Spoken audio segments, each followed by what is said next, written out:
pamamahala ng kaisipan.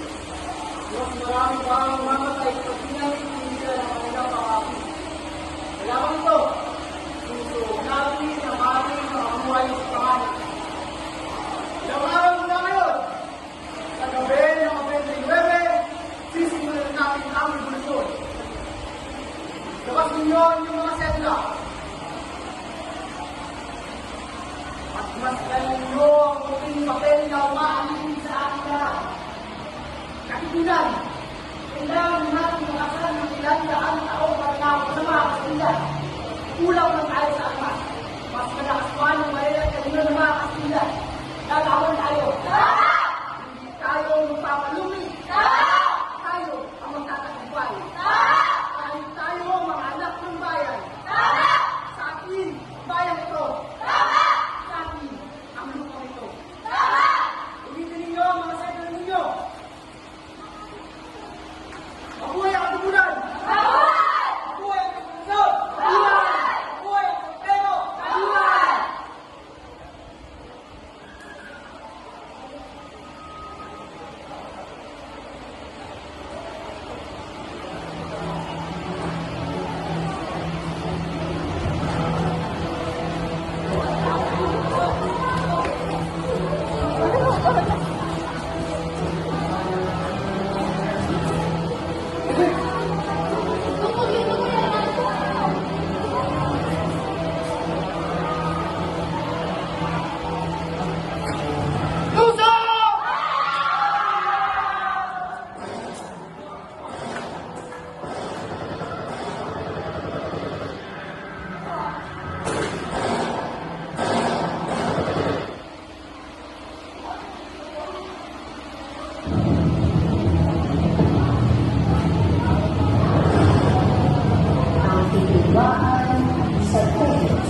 Kulay pula na may atong letrang K.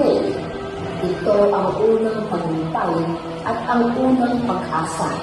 Akala ng mga katipunero, ito na ang simula ng kalayaan. Hindi nila alam. Ito rin ang nagiging simula ng isang trahedya na hahati sa kanilang hanay.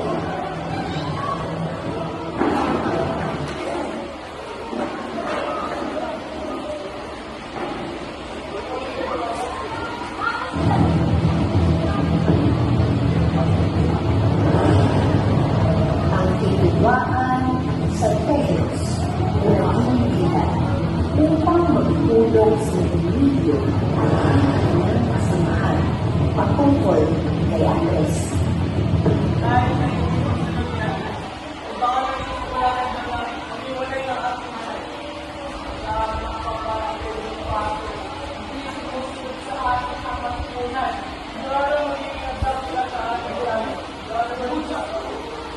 Kapag hindi natin tinanggal si Bonifacio, bukod sa Kastila, baka maging kalaban pa natin ang katipunan.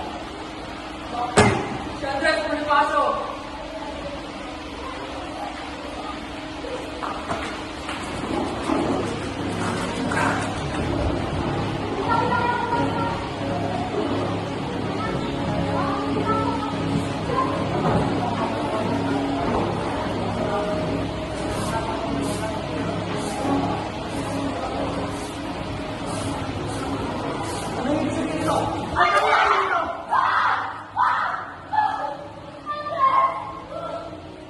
Inaresto si Andres Bonifacio at ang kanyang kapatid na si Procopio sa utos ng bagong pamahalaan.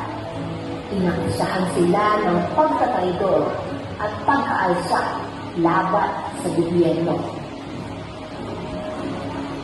dahil ang hukuma ito, walang pagkalindangan na ikaw, si Pope Bonifacio at Andres Bonifacio ay nagbalak upang sa kinang